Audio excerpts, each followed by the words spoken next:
Welcome to the Two Blokes Chatting radio show on 94.7 The Pulse.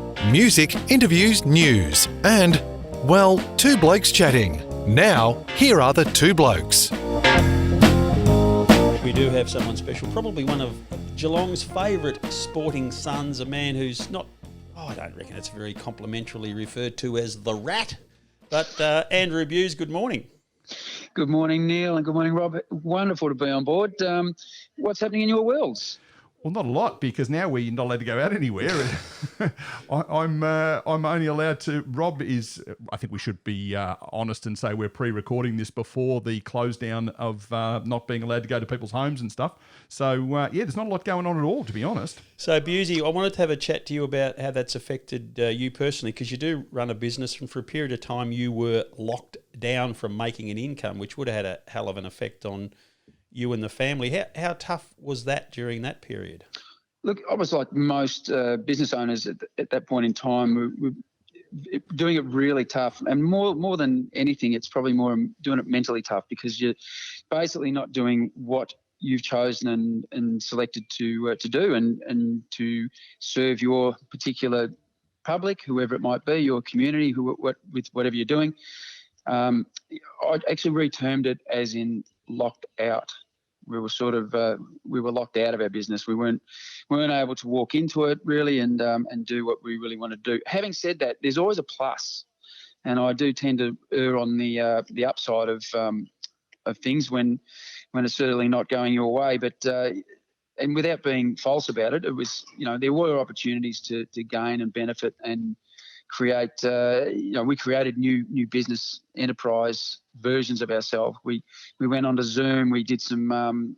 So we have an online program we've really not done a great deal with, and we pushed that out there into the community, and both those formats were taken on board and utilised by some of our clients. Various things gravitated to people in different ways. So we had more success with the Zoom live workouts, it was pretty hard work, but it was good fun. The interaction and the way that we were able to isolate people on the screen, and I could really pick on them hard and fast. So there was and they can't respond. They cannot respond, Neil, and that's the beautiful thing. Anyway. so it was good Bewsy, to be able to do that. So as your motivation obviously is to make a quid to keep the family fed, but I reckon the brief time I have known you, your major motivation would be to make other people's lives better. So I guess to be able to do that, it keeps your clientele active and up and about, which is clearly what your purpose is. Rob, 100%. But one of the things that we sat down, Julianne and I, when we were thrust into that deep end, and as much as it's the first thing that goes through your mind is have we prepared for this? Because the rumours were about a month out, and I remember I was talking with the great Dr. Joe Verdona, and I said to him, I think we'll be right if they happen to lock us down. I reckon we've got enough arrows in the pouch to make sure that we can keep everyone going and keep things, giving them options to take on. And he said, "Do you reckon you have?" And I said, "Yeah, I really do. I think the Zoom will be accepted." I said, "I don't, our online program will be a bit different. That'll be more an individual's, someone who can drive themselves a little bit. They'll take that on. But the people who still love the community environment, they love the contact, they love the people interaction, the banter, and all that sort of stuff. I said Zoom will be okay there." So. We were at least prepared, and I wanted to, and Julianne said to me, "Well, what about the clients? What's the flavour for them?" And I said, "Look, I want them to feel like we're not deserting them, because there were a lot of people were just choosing to close down and, running a line through it." And I said, as much as, like the money's one side, you should hopefully have banked a little bit over time so you can sort of self-support for a certain period. But you can't. You're in business to be in business, and it needs to support itself. But so it needed a bit of a prop up, one, but two, I wanted my guys and everybody within the organisation to feel like they hadn't been deserted. Now, look, there was people who chose to bail out, and that's fine, and that's their prerogative. And my circumstances aren't there, so I don't know why they chose to. I didn't quiz them. I just said, "Look, so be it. That's your choice. We'll honour what you want to do." So we cancelled them and we moved forward. But we had the majority of our guys stick with us, and we had something for them to do, and that really gave me a real spring in my step in a point in time where most people were doing it really, really tough and being put out of their jobs, out of their business, and not leaving with a lot to do. Whereas we were busy. We were bums down and heads up, heads down, bums up. I don't know which one it was, but we were going for it. But Andrew, it's interesting because I do a little bit of work in the transformation space for business, and there are going to be some businesses who are going to desperately try to get back to do what they used to do. Do you see going forward? I mean, we haven't really mentioned you run a gymnasium, so that's probably a worthwhile thing to throw into the conversation, because we might have people wondering whether you're making coffee or cleaning houses or what you're doing. But as a gymnasium, do you think that going forward there's going to be an opportunity for the things that you've introduced, your Zoom calls, your online stuff, to continue to be the case? Or once this thing's over and done with, you go, nah, we've done that, we'll just go back to being a normal kind of gym? Well, the beautiful thing is, I don't know whether you call me an entrepreneur, I suppose. I'm always looking for what's next. What can we add value to? We've tried lots and lots of different things, whether it be a product, whether it be a program to introduce into our business. Lots of things haven't worked, and we'll continue to do that over and over. What we do have now is lots of really good content that we know. We know now that we've got 30 workouts that you don't need a great deal of equipment. You might just need a pair of water bottles or a pair of tin cans and a chair and and some sort of a step. We know we've got 30 workouts you can do. So it's brilliant. It's been a brilliant exercise in forced creation. There's lots of quotations about the necessity of et cetera, but forced creation is awesome, because you all of a sudden got something that works, but then how do you package it? So if we were to do it in a professional sense, how do we package these programs that we've been able to put together and just simply out of necessity and to not bore people? We want to make sure there's lots of variety.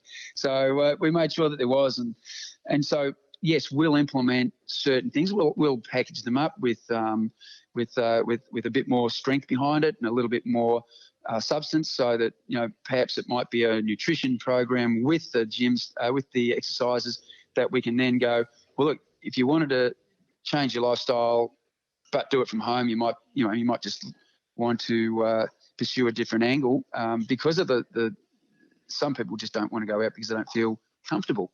So all those things there'll be a place for them. It may not be a mainstream, but there'll be a place. Rob was excited when you started talking about being able to do exercise with 2 tin cans in your hand.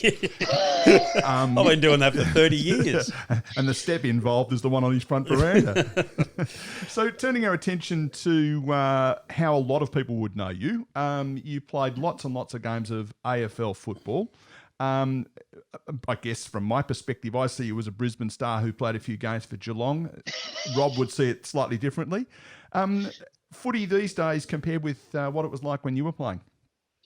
Look, you know what? Here's an interesting point, because it's topical because of the perceived standard of football that has been getting a fair run in the media recently, about the poor quality games, and look, it's a shorter game. The guys aren't as prepared as they would like to be. Having said that, I always reckon 6 weeks in we'll start to see a much better brand of football being played, provided the injury toll doesn't get too high. So I don't dislike the game today. I'm probably a bit unlike most elder statesmen of football who played 80s, 90s, 70s even.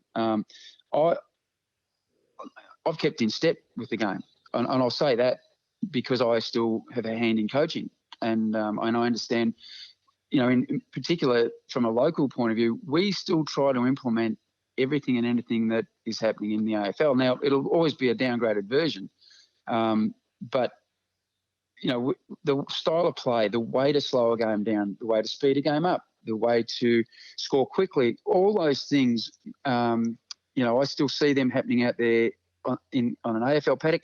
I see it in a local paddock too. We all still coach the same. We're still throwing all the same ideas around it. I get tons of information thrown at me from the AFL. The alumni have got tons of coaching information and support stuff going through the system. I get emails all the time. I've got one in the box at the moment. I haven't got to, but there's always something about how to coach and how to bring this to the game and how to. So, it's forever changing. It's forever morphing. And the game we're watching today, we won't be watching in 5 years' time. I still love it, the fact that we've got kick mark handball, we've got a physical brand. When we see a run and carry, we get excited. When we see a fast goal, when we see a high mark, we still get excited. The kids of today see today's game through today's eyes. They don't look back into the history books and go, oh, my God, what about in the 80s when they used to kick, 26, 27 goals a game on each side and have a fight every quarter, So they don't miss what they didn't have. And today's footy is still a great brand of footy. You just have to realise that defensively, game and teams have got much, much better. Individual tackling is better. Individual harassment is better. Choosing when to attack, when to defend. It's so much better, even at local football. And I love going to local footy. I love being, a participant in it from the bench. At Anglesea, we try and do all that stuff. Mottawarri still try and do all that stuff, and they do it better than we do. So, it's just who does it better. And quality sides still play quality football.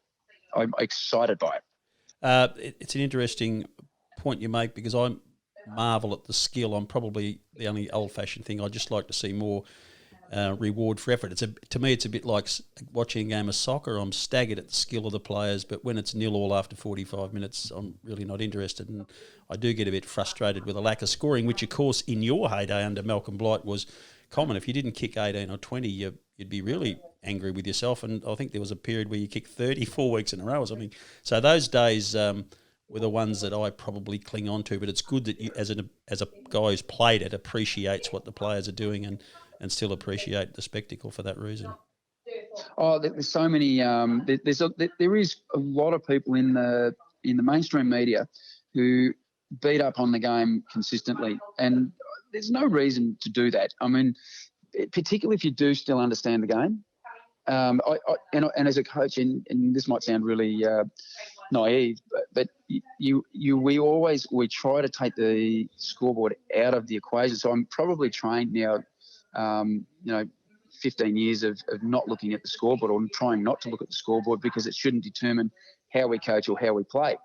But the reality is there's a score, and we need to be aware of it to attempt to win the game. I've probably been guilty of, and this is probably, I coach to win.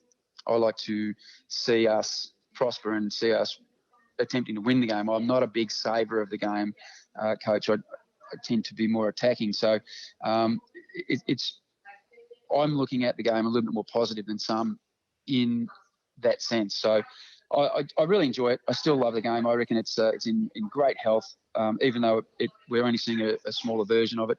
If we were playing full quarters this winter, the teams we'd see blowouts. We'd see those big score lines, because most of the scoring happens in the last 10 minutes of a game. We're just not having that last 10 minutes of each quarter that we get the heavier scoring. So we're getting strong restriction. We're getting strong attacks. The game's still being played through momentums. There's nothing much to complain about in my book. I still enjoy it, and I'll go to the grand final if I have a choice to go. I'll go, because I love watching the game being played live.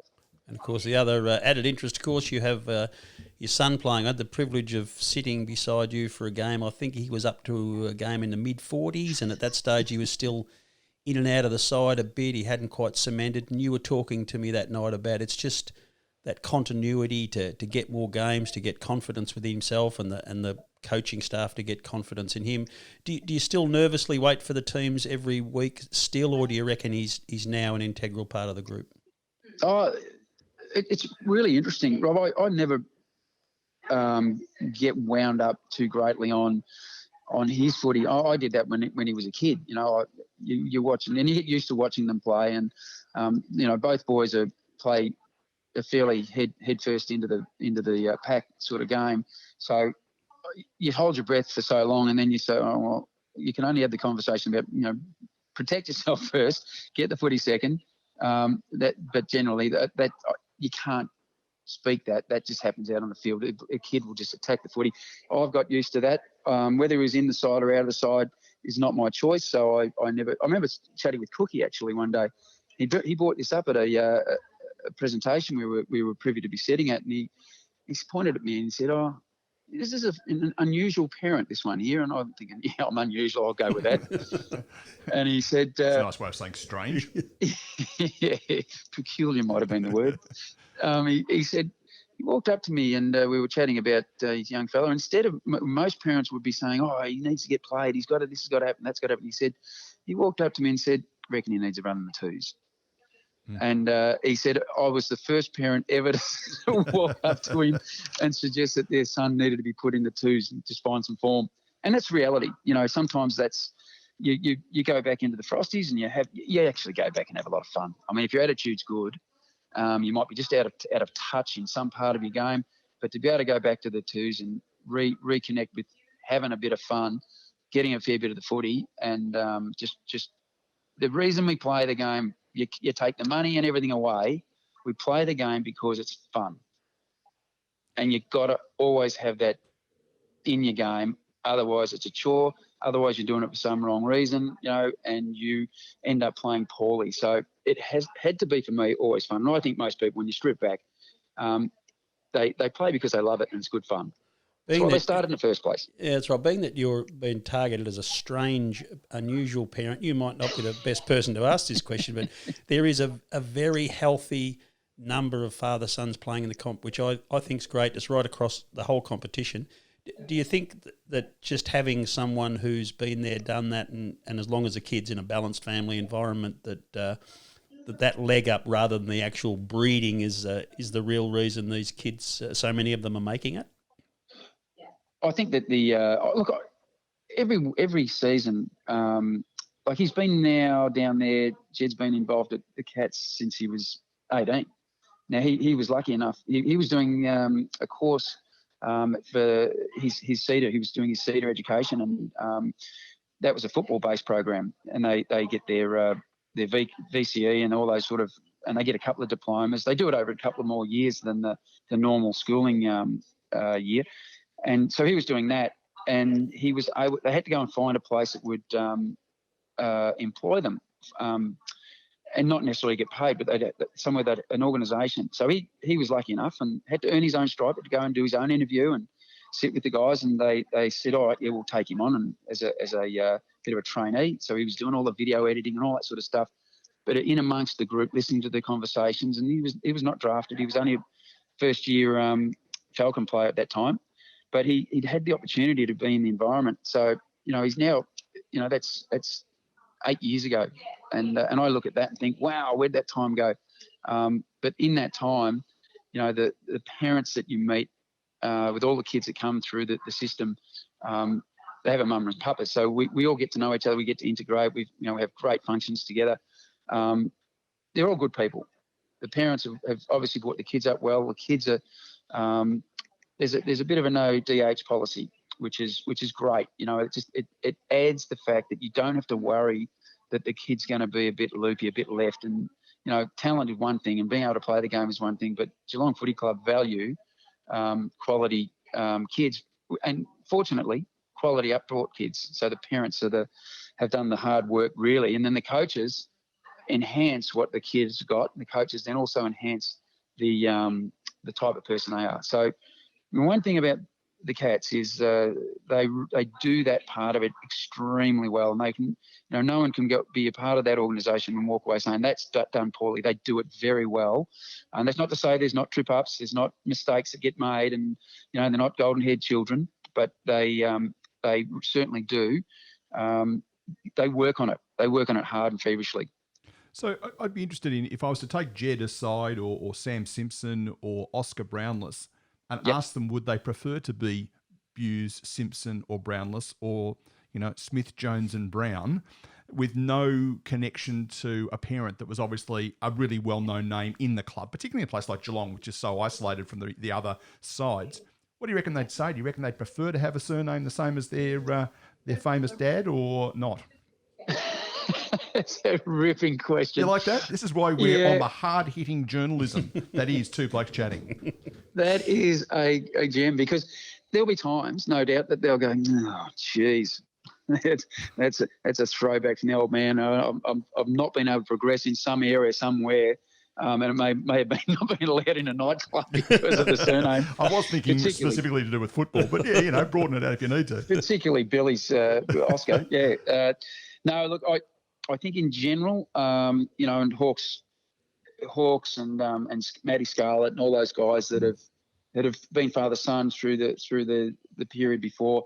I just think that it's I think it's an opportunity for them to really shine in their own light and come out of that. If there is a shadow, I don't think Jed ever had a shadow. I mean, I moved away for 5 years from Geelong, so it was really interesting when I look back in the timeline. I moved away in 1994, the beginning of 94. So I'd been away for 5 years. Then I went and coached Williamstown for 3. That's 8. And I really didn't do much in football locally in Geelong until probably 2000. So I've been away from the environment for a long, long time. Most people had forgotten me. I went and did a local chat to an under-14 side at St Albans while I was at Williamstown. And I looked around, I thought, these kids are under 14. So I did the quick math. And my maths teacher at West Tech would love it, the fact that I was using math, and it was division, not multiplication. No, it was subtraction. That's right. Yeah, hang on. So I was working out in my head. I thought these kids would have been 3 the last time I played here in Geelong. So they had no idea who I was. It was interesting because all the senior players that came in wanted to listen to the chat, and they'd finished training, and all the kids, the under 14s, were wanting to go and have a hot dog because they didn't care about the silly old bugger up there talking. Yeah, well, that's the problem. See, if you hadn't have gone from Geelong to Brisbane, if you had gone to Geelong to Collingwood, they'd all know who you are. But being a Brisbane player, you got no chance of having any media attention, he said through gritted teeth. Zero, not a squat. We're running out of time. There's so many other things I'd like to talk about, but the major reason you're on is on the social media. I picked up this week that being the entrepreneur that you are, you're on another trip. You want to create something new and fantastic and vibrant for the town that you love so much. Tell us a bit about the vision that is, we'll call it the book. The book it came about, I was sitting at the gym and I was looking for some motivational stuff just to run through a slideshow. And I was looking at all this stuff and thinking, golly, have a look at the garbage that I'm trying to sift through. And I thought, imagine if there was a pictorial of, and it just came to me, I was just thinking, I've always had something, I want to do something Geelong centric and have a little bit of a punch behind it. And I figured, wow. And I was talking with John Will, another great man of Geelong, of martial arts fame. And I said to him, what have you been doing? He said, oh, mate, I've rediscovered Geelong. He said, I've been walking all over the place and doing these wonderful, I've got these great photos of these big pelicans out on Point Richards, and I've got these beautiful photographs, and he's going around the whole region, and he's a real outdoors man, and he said, I've got all these great photos. I thought of him, and I thought, what if everybody that's got some great photos that are just sitting in their computers, not doing anything with them, why don't we compile a whole heap of those wonderful regional Geelong region photos and put them together and fanfare our wonderful region, our wonderful city, and sell ourselves to the world. And when all this COVID's over, people go, oh, where are you from? Oh, I'm from Geelong. Or I'm thinking of going to Geelong. Why would I go to Geelong? Oh, let's check out what it's about. And if we had a pictorial of what us, the locals, feel and think about our place and what we're proud of and what we've seen progress and change, I think this place is an amazing place. We've got wineries, we've got the surf coast, we've got the bay, we've got restaurants, cafes, we've got outdoor activities, we've got, triathlons being run all over. So much good stuff about this great place that we could have it all in one book. So we could just send it out and go, here we are, this is us. It would be something that as a Geelong person, I'd be proud to have one on my shelf. I think most people, let's say we win 50% of the vote. We've got 50% of Geelong. That's a lot of books represented out by our community. And, I really want those people that have taken those happy snaps, we're going to put their name in there. We're going to promote, this was taken at such and such by such and such, and it's this activity. I just reckon there's so much great stuff that we could really fly our own flag, and it's an opportunity. And I thought about it, and I just went straight onto social media, and I thought, Well, this will either get some sort of traction or it'll fall flat in its face. But I got a lot of interest. A lot of people want to help. A lot of people wanting to get involved. A lot of people saying, "Hey, I've got this printer. Oh, I've got this. This guy's got some great stuff. Get in touch with him." It's just been amazing, the traction. So just straight off my Facebook page, Andrew Bews. So if you are interested and want to have a look and you want to chuck some money our way, we're trying to fundraise to make sure we get this thing up off the ground. And we'll go and talk to the happy snappers that I know. Plenty of them out there have got some wonderful photographs, and it might be just a beautiful shot of an eagle flying through the valley of Finesford. But I know there's people out there who've got great photos, and I'd love them to come to us. If I have to chase them, I will. Yeah, we'll flush a few out for you. Don't worry about that. The passion is definitely there, and I think it's worth following up, and we're happy to continue to promote it. So keep in touch if you've got anything else you want to do or someone you'd like to speak to, maybe a photographer we can talk to. I'm thinking of a couple already that just do this, exactly what you're talking about, wander around and take photos of the place they love. And they do. There's tons of them, and it's awesome. And we could just showcase this wonderful joint. Well, I'm sitting here looking at my computer screen, and my backdrop is sunrise over the carousel when I was catching the ferry up to Melbourne, so you can have that one for free. I rest my case, Your Honour. See, it's sitting on your computer doing nothing. Well, no, it's my backdrop. Andrew Bews, Yes. We've got to go and finish this conversation, but I think we probably are up for another chat another time pretty soon, I would have thought. Hopefully, mate, we can have you back, and really do appreciate your time. There's so many more avenues we could pursue, but we better let you go, and we better go too. Thanks, boys. Thanks for having me. All the best.